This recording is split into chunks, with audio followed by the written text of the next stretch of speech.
2019 기해년 새 증시 새 출발 함께 하고 계십니다. 새해 복 많이 받으시고요. 하시는 일 모두 술술 잘 풀리시기 바랍니다. 2019년에는 더 건강하시고 수익도 축적되시기를 바랍니다. 머니투데이 방송이 함께 할게요. 저희 앞서서는 글로벌 증시 향방과 경기 전망에 대해서 주력해봤다면 지금부터는 올해 꼭 주목해야 할 관심주, 주목주 그리고 국내 증시를 좀 더 포커스를 맞춰서 분석해 보겠습니다. 미래자산관리 조승재 대표께서 함께하십니다. 대표님 안녕하세요. 네, 안녕하십니까. 새해 복 많이 받으십시오. 새해 복 많이 받으십시오. 오랜만에 뵙습니다. 잘 그렇네요. 지내셨죠? 네. 네, 이렇게 인연이 계속되고 있습니다. 저희 신년 특집으로 기해년 역시 종목은 관심이죠. 이 관심주 3선을 제시하기에 앞서 저희 대표님께서도 똑같은 질문을 드릴게요. 국내 증시에 대한 전망입니다. 자, 먼저 설문조사 결과부터 볼게요. 코스피 예상 최고점과 최저점에 대한 설문조사를 했는데 고점은 2,350에서 2,400이 50%를 보였습니다. 작년 이맘때 설문조사 결과는 2,800까지 봤어요. 근데 그게 완전 다 엇나갔죠. 자, 저점은 1950에서 2000가량으로 2000선 언저리에서 38.5%의 설문조사 결과를 나타냈습니다. 코스닥은 고점이 750에서 800, 저점은 600에서 650, 역시 박스권을 예상하는데요. 예상 밴드 어떻게 보십니까? 네, 올해 증시는요. 전문가들의 견해가 일치하면 그건 대부분 틀리죠. 그래서 제가 생각했을 때는 저점은 좀 더 낮아질 수 있다. 1,800 정도 내려올 수도 있지 않을까 이렇게 생각하고요. 그다음에 고점은 2,300 정도. 지금 한 2,400에서 2,450까지 대충 많이 평균적으로 보고 있죠. 그래서 그보다 좀 못 미칠 거다 이런 생각을 합니다. 그래서 제가 생각하는 코스피 예상 밴드는 1,800에서 한 2,300 정도. 다만 이 코스피 예상 밴드는 맞추어봤자 네. 틀릴 수 있는 여지가 많기 때문에 감안하셔야 되겠죠. 작년에는 너무나 제대로 틀려버렸잖아요. 그렇죠. 네, 작년은 제가 고점에 대한 부분. 작년은 장세가 별로 안 좋을 거라고 제가 말씀드렸죠. 저희 시작할 때 예, 예. 2018년도에 출발을 그렇게 예상을 해주셨군요. 박스권 정도밖에 안 될 거다. 뭐 예. 이렇게 얘기했는데요. 근데 올해도 그러니까 저점 그 예상치보다 조금 낮은 한 1,800 그리고 네. 코스피는 2,350에서 한 2,400 정도를 예상했다라고 의견을 주셨어요. 그리고 그거는 큰 의미는 없고요. 네. 전망은 어떻게 하십니까? 악재, 호재 뭐 나눠서 그리고 좀 보여주신다면요. 네.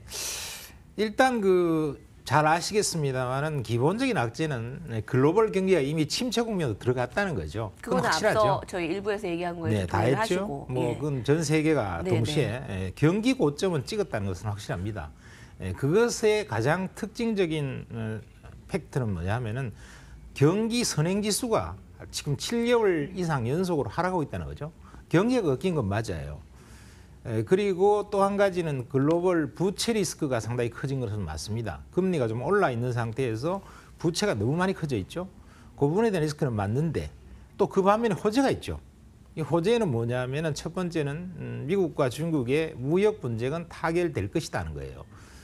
이 미국 중국의 무역 분쟁이 타결이 될 것인가 안 될 것인가 하는 것은 뭘 보면 알 수 있겠냐 하면 소위 지금 시진핑이하고 결국은 트럼프가 어떤 얘기들을 하고 있느냐 하는 것인데 트럼프 얘기를 보면은 이제 포괄적으로 타결이 되고 있다. 그다음에 상당히 잘 되고 있다 이런 얘기들을 하고 있죠. 그다음에 시진핑은 꼬랑대를 좀 내리죠.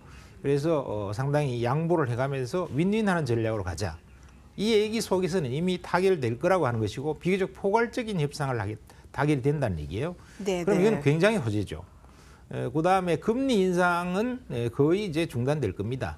금리를 이제 중립금리 수준에 임박했다고 얘기를 했었고요. 경기가 꺾어지는 것이 확인되고 있기 때문에 금리를 올리기는 굉장히 어려울 것이고요. 이렇지만 호재가 몇 가지가 있죠. 첫 번째는 지금 우리나라 증시가 PBR이 0.9배 수준 이렇게 내려와 있기 때문에 너무 싸다는 거예요. 가치 비해서. 두 번째는 중국이 강력한 경기 부양책을 쓸 거라는 것입니다. 그렇기 때문에 경기를 중국이 굉장히 적극적으로 부양을 한다고 하면은 중국이 생각했던 것보다는 훨씬 더 여러 가지 성장률이 급격히 떨어질 일은 없을 거다 하는 것이고 거기에다가 결정적으로 남북 관계 경협도 어느 정도 진행이 될 거기 때문에 투자 심리가 좋아질 거다. 이렇게 볼 수 있을 것 같아요. 그래서 보통 이제 올해 보면은 전문가들의 예측이요. 전반기는 상당히 안 좋을 거다. 그리고 하반기 가서 이제 경기 살아날 거다. 이렇게 보고 있어요. 저는 이게 틀렸다고 봅니다. 그럼 어떻게 보시는 상반기는 건가요? 상당히 강세가 될 거다. 그래서 굉장히 좋아지는 장세가 올 것이고요. 하반기 가서 생각보다 더 나빠질 수 있는 변동성이 상당히 강한 장세가 올 거다. 이렇게 보고 있습니다. 네, 오히려 올해의 상고하절을 예상했고요. 악재와 허재의 그 이슈는 좀 비슷해요. 그러니까 악재는 경기 둔화, 뭐 전 세계가 다 알고 있지만 호재는 그래서 금리 인상이 중단될 가능성, 그리고 미중 무역 분쟁은 좀 타결된 움직임 쪽으로 갈 가능성. 그다음에 중국이 적극적인 경기 부양을 쓰고 있죠. 그런 부분이 있기 중국에 대한 기대감이 그러니까 덜 하락하는 쪽으로, 그렇죠. 부양 효과에 대한 쪽으로. 그러면 호재가 조금 더 많다라고 볼 수 있을까? 일단은 호재가 많죠. 일단 상반기에는. 일단 그래서 상반기에 상고하절을 예상하시는 건가요? 시장이 예상했던 것보다는 훨씬 좋을 겁니다. 훨씬 좋아서 문제가 이거 이렇게 되면 이제 본격적으로 다시 경기가 회복되는 거 아니냐. 그리고 세계 증시나 세계 경기가 다시 살아나는 거 아니냐라는 그건 아니다라고 판단을 생각할 그렇군요. 때까지 아마 경기가 좋을 거예요. 그러고 난 다음에 반전이라 하겠죠. 한국 증시를 그 주도할 업종의 설문조사 결과를 보니 역시 IT 반도체가 가장 컸어요. 그리고 IT 반도체는 호황과 그리고 또 안 좋은 의견들이 굉장히 맞서고 있습니다. 그리고 미디어 콘텐츠가 58%를 차지했고요. 다소 호조가 제약바이오, 조선통신건설이 뒤를 이었습니다. 특히 국내 주요 업종의 전망으로 IT 반도체에 대해서 2분기부터 지금 글로벌 그 업체들의 투자 본격화로 가격 반등의 전망, 이익 증가 확실은 어려우나 실적이 좀 저점일 것이다. 그러니까 반반이에요, 의견이. 근데 그래서 가장 궁금하고 중요한 질문이 2019년을 시작하면서 반도체 대형주에 대한 질문이 아닐까 싶네요. 네. 반도체 대형주들 아마 2019년도 상당히 안 좋을 거예요. 안 좋을 것이다. 그러니까 안 좋은 거 계속 안 좋을 이어질 수밖에 것이다. 없다. 이렇게 생각이 드는데요. 지금 보면은 많은 전문가들이 반도체가 이제 하반기로 가면은 다시 회복이 되면서 경기가 살아나면서 좋아질 거다 이렇게 보고 있죠. 그런데 이 반도체는 최대 호황 슈퍼 사이클에 한번 접어들었잖아요. 그렇기 때문에 그 슈퍼 사이클에 따라서 이제 돈을 많이 벌기 위해서 설비 투자를 엄청 늘렸죠. 이 엄청나게 설비 투자를 늘렸으니까 결국 공급은 많이 늘어나는 거예요. 거기에서 수요는 어떻게 될까? 수요는 이미 대형 투자는 어느 정도 마무리가 됐어요. 그래서 이제는 짜투리 투자밖에 별로 없다 이거죠. 그런 상태에서 수급이 좀 붕괴되기 때문에 여러 가지 반도체 가격도 크게 오르기가 상당히 어려울 것이고요. 수요가 살아날 수 없습니다. 그래서 제가 봤을 때는 상당히 이 반도체 대형주들은 오르기 어렵다. 특히 이제 결정적인 부분은 뭐냐 하면은 모든 그 대부분의 전문가들이 반도체 경기가 원래 살아난다고 보는 거예요. 그렇다는 것은 기대 심리가 많다는 얘기죠. 주가 측면에서는 더 나쁘죠. 결국 기대 심리가 많이 쌓여 있는 경우에서는 수급이 살아날 수가 없다는 측면에서 특히 그런 측면에서는 굉장히 부진이 어려울 것이다. 그걸 결정적으로 보여주는 또 하나의 지표가 원래 이제 12월 달에 반도체 수출이 마이너스 8.3%로 급격히 떨어졌죠. 원래 1월 달이 얼마인지 아세요? 1월 달이 전년 대비 44% 증가했습니다.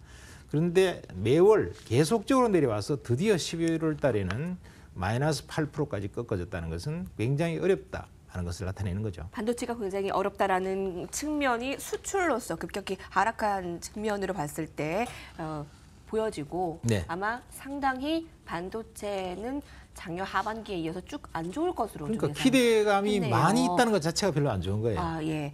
그러면 코스닥 쪽에서 다크호스로 떠오르고 있는 그러니까 여전히 다크호스의 기대감을 갖고 있는 제약바이오는 어떨까요? 그러니까 올해 그 상반기에 뭐 주요 컨퍼런스를 지금 기대하고 있는 목소리도 있고 다소 호조 83% 가량입니다. 역시 고령화에 따른 성장세 지속 전망이 우세한데 어떻게 보십니까? 네, 제약바이오는 전반적으로는 그렇게 좋지 않다고 봐요. 전반적으로는. 왜냐하면 그동안에 제약바이오에 대한 기대감이 너무 컸고요. 또 우리나라의 기업들의 밸류에이션을 보면은 미국에 비해서 더 비싸요. 훨씬 비싸거든요. 그렇게 보면은 우리나라의 제약바이오 전반적인 현황은 별로 좋지 않다. 다만 그 가운데에서 이제 올해부터는 이제 미국의 FDA 3임상에 들어가는 것들, 또 상용화에 들어가는 것들 이런 것들이 많아요. 그러니까 기술 수출을 대규모로 하는 기업들이 많이 나타날 수 있기 때문에 예. 제약 바이오는 굉장히 선별적으로 그런 대형 호재가 나타날 수 있는 섹터별 상승이 있지 전반적인 상승이 있다고 보기는 어렵다.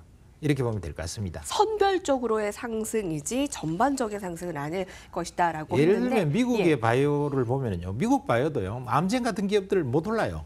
미국 최고의 바이오 기업인데 그런 것들 못 오르거든요. 그러면 어떤 것들이 오르느냐 하면은 미국에도 보면은 면역 억제제 같은 거 이런 것들은 매출이 급격히 증가하고 있거든요. 그런 섹터별로 찾아서 시세가 오르고 있다는 거죠. 자, 그래서 그 주목해야 할 삼선을 오늘 조승기 대표님께서 세 종목의 의견을 주실 건데 그 종목 중에 하나가 좀 제약바이오와 관련된 또 종목도 가져오셨어요. 그래서 잠시 후에 듣겠습니다. 자, 네네. 그럼 종목을 보기에 앞서 주도 업종은 올해 그 어떤 업종이 좀 이끌어갈 것으로 보시나요? 네. 먼저 이제 올해는 특징이 말이죠. 주도주가 경기 민감형 섹터는 안 된다고 보고 있어요. 경기가 살아날 수 없거든요. 네네. 글로벌 경기도 다 무너지고 있고 한국 경기도 결국은 계속 경기 선행지수가 꺾이면서 나빠지기 때문에 경기 선행지수는 안 된다. 경기에 민감한 주식들은 안 된다. 이렇게 보고 있어요. 그러면은 뭐냐면 경기에 민감하지 않는 것들 그러면서 굉장히 좋아질 수 있는 거 이런 것들을 찾아야 될 텐데 경기에 민감하지 않으면서 네. 좋아지는 것들 그게 뭘까요? 그래서 첫 번째는 이제 게임 엔터 같은 것들은 좋아질 수 있죠. 게임 엔터 첫 게임 엔터는 번째로요. 경기에 예. 별로 무관하죠. 그래서 게임 엔터 쪽에서 굉장히 좋아지는 것들인데 이 게임에 관련돼서는 중국의 판호 승인이 제기됐잖아요. 그래서 중국에서 게임 허가가 다시 나오기 시작했어요. 중국이 1년 동안 막아놨다가 이제 게임 허가를 내주는데 이제 원래 아마 상반기 중으로는 중국의 게임 판매 승인이 나오는 데가 나올 거예요.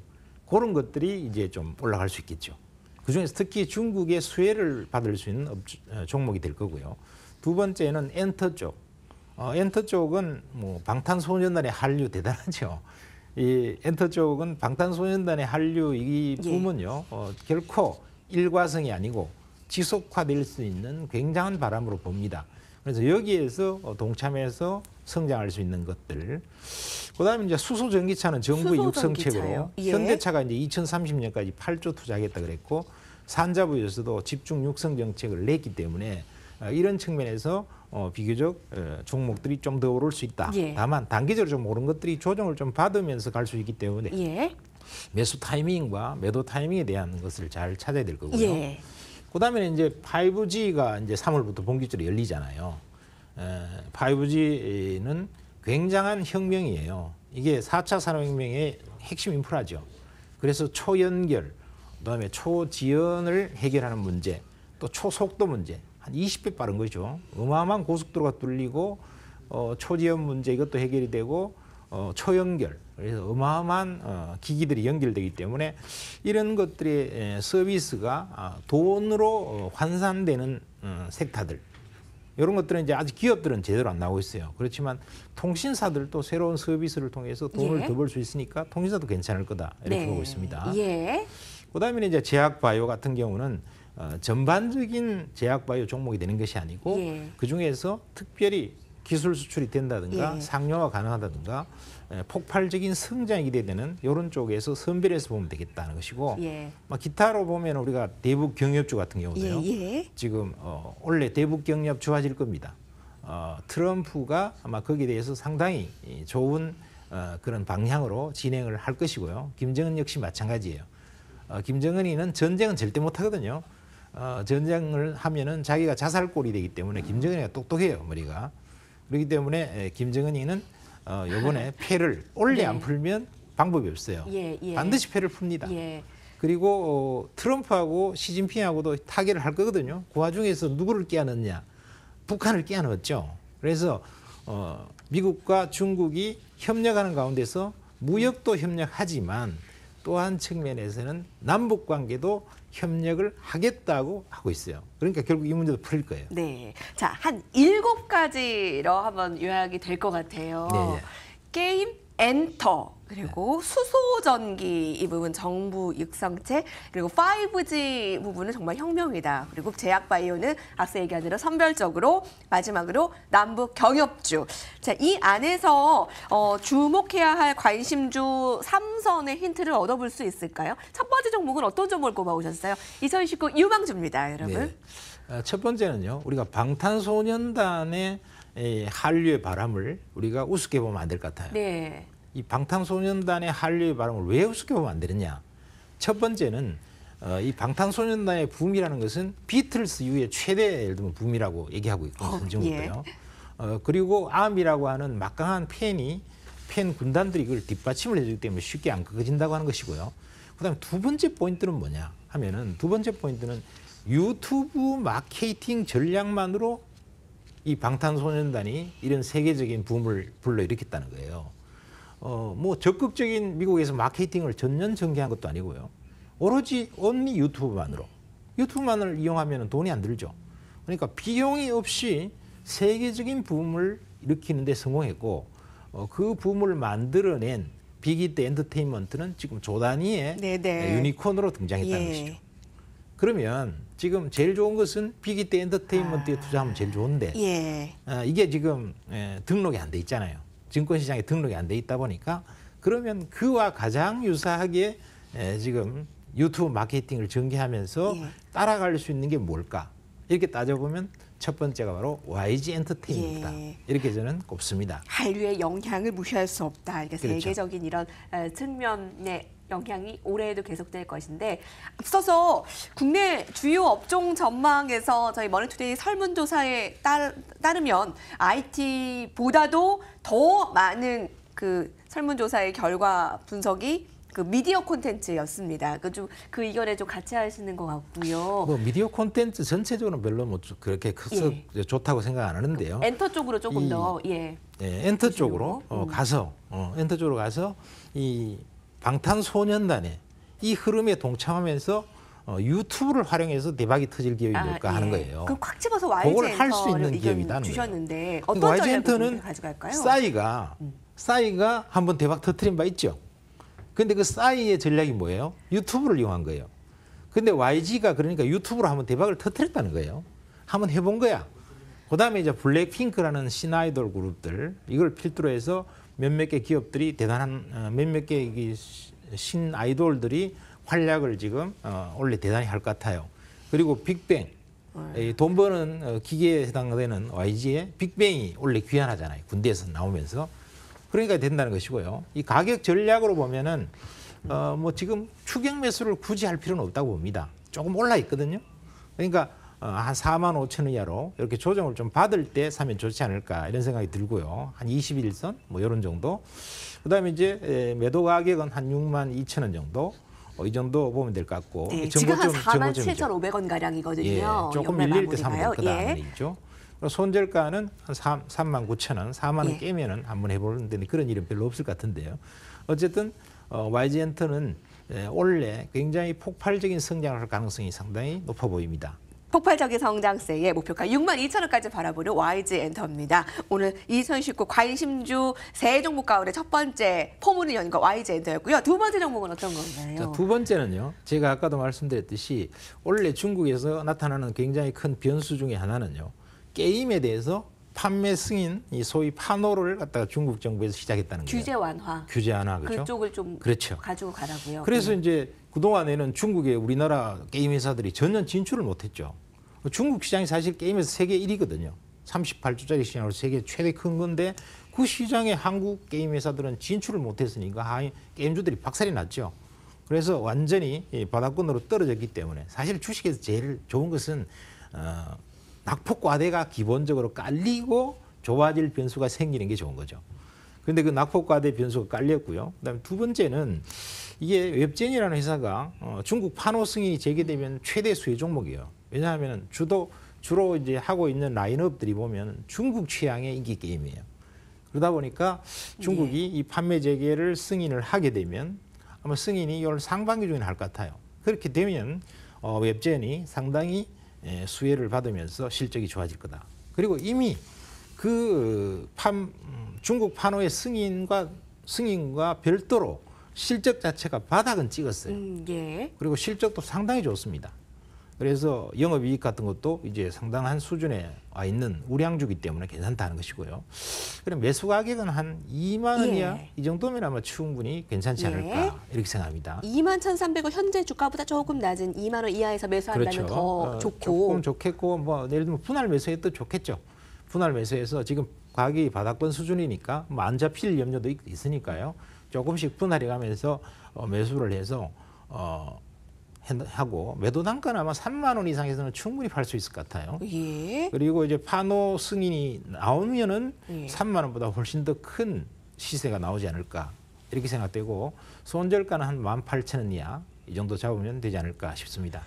경기 둔화 전반적인 글로벌 시장 우려감에 경계를 덜 타고 성장성이 가미되는 업종에 그 지금 조승재 대표님께서는 같이 초점을 맞추고 계신 것 같아요. 경기 민감령에 들어가면 안 된다는 얘기죠. 예, 그 섹터에 그래서 들어가면. 아까 엔터게임으로 주도 업종을 얘기해 주셨고 종목으로 콱 집어서 YG 엔턴과 우리 웹젠 이렇게 두 가지 종목까지 봤고요. 마지막 종목은 어떤 업종에서 꼽으셨습니까? 예, 마지막 종목은 바이오에서 이제 선정을 했는데요. 아까 제약바이오를 그렇게 의견 주셨죠. 다 전반적으로 좋은 게 아니고 선별적으로 네. 폭발적인 성장을 나타낼 수 있다라는 그렇죠. 가능성이요. 자, 이 바이오 쪽은 우리가 어디가 가장 잘 성장할 수 있는 섹터냐 하면은 면역 억제제 섹터 이쪽이거든요. 이 면역 억제제에서는 제일 유명한 것이 이제 머크라는 제약사에서 만든 키트리타하고 BMS에서 만든 옵티보인데요. 이 키트리타하고 옵티보는 이게 처음으로 회사가 매출을 딱 그 판매 승인을 얻어서 매출을 일으킨 이후에 한 3, 4년, 4, 5년 정도 지났을 때 벌써 매출이 5조까지 올라왔어요. 어마어마한 매출 급증. 이게 아마 바이오 역사상 가장 빠르게 매출이 수조 원대로 올라간 케이스예요. 근데 그게 바로 면역 억제제라는 거죠. 그렇기 때문에 이게 이제 미국에서 또 전망하는 것도 2022년 정도 되면은 지금 현재 5조 정도 매출해서 11조까지 올라갈 것이다. 라고 보고 있습니다. 그리고 옵티보다 한 10조. 그럼 옵티보하고 미트리트 합쳐서 20조가 넘는다는 거예요. 네, 네. 앞으로 몇 년 내로. 종목이 그러면 이렇게 급격히 증가할 수 있는 성장할 수 있는 면역 억제제 섹터에서 예. 우리나라에는 어떤 게 있느냐 하면 우리나라는 유전자 치료제 몇 개 또 신라젠이나 이런 것들이 있지만 그건 많이 알려졌고 덜 알려졌는 것 중에서는 ST큐브하고 유틸렉스가 있어요. 네. 이것들이 상당히 기술력 오늘은 좋고 어떤 대단한데 종목이에요? 오늘은 그래스타픽이? 그중에서 유틸렉스를 소개해드리겠습니다. 이 면역 그 세포 치료 이 부분에서 타픽으로 그렇죠. 예.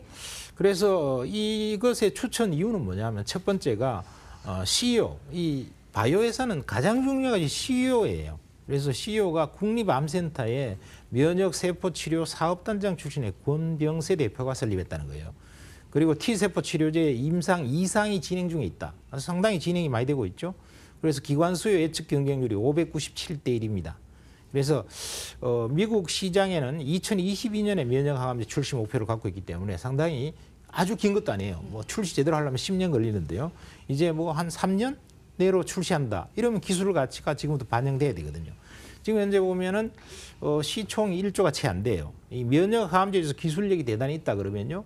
앞으로 한 3, 4조 네. 이런 정도까지 올라갈 수 있는 충분한 예. 잠재력을 갖고 있습니다. 그런 어떤 섹터이기 때문에 여러분들께 추천을 해드릴 수 있고 다만 이 가격 전략이 네. 제가 이 자료를 작성할 때는 주가가 한 7만 원 초에 있었는데요. 지금 87,000원이에요. 올라버렸어요. 근데 매수가가 7만 원 이하인데 올라버려서 그때까지 기다려야 되나요? 그래서 요거는 이제 할 수 없이 그 가격이 매수 가격을 올까요? 조금 올려야 되겠어요. 7만 원대 이하보다는 한 8만 한 5천 원대 이하 정도로 잡아서 그러면 매수가를 좀 올리셨군요. 네, 좀 올려서 네. 잡아야 되지 않을까. 원래 매수가가 다만 이제 설정해 주신 게 7만 원이었는데 예. 이 자료를 그 짜실 때만 해도 그 정도였는데 그게 지금 하반기에 좀 급격히 올랐습니다. 연말에. 예, 그래서 그래요. 8만 5천 원 가량의 매수가 예, 8만 5천 이하. 이하에. 네. 이하에서 매수하면 되겠다. 한 5일선 정도 잡으면 되겠죠. 그리고 이제 꼭 가격대가 안 된다면 5일선 정도에 붙을 때 잡으면 될 것 같아요. 단기 급등한 주식은 대략 5일선은 붙거든요. 그래서 5일선 가격이 매일 달라지니까 가격대를 보지 말고 여러분들이 5일선 가격이 얼마인가를 보면서 거기에 접선할 때 정도의 가격에 사시면 되겠다 이런 얘기고요. 손절가는 뭐 지금 6만 원 잡았는데 이것도 좀 올려야 되겠죠. 7만 원 정도 이렇게 올리면 될 것 같다. 이렇게 생각이 됩니다. 다만 유틸리엑스는 장기 투자도 괜찮다 이래 봐요. 왜냐하면 면역 항암제 쪽에서 이렇게 막강한 기술력을 갖고 있다 그러면 또 2022년에 네. 항암제 미국에서 출시 목표로 갖고 있다면 장기 투자도 괜찮다 이렇게 말씀드리겠네요. 예, 올해 기해년을 이끌 주도 업종과 관심주 삼성 함께했습니다. 조승재 대표님과 함께 새해 시작을 함께했고요. 올해는 얼굴 좀 더 자주 보여주세요. 네네. 예, 감사합니다. 미래자산관리 조승재 회장님과 함께했고요. 기해년 여러분들의 수익 축적을 기원하며 저희 이 시간 마무리 짓도록 하겠습니다. 시청해주신 여러분 고맙습니다.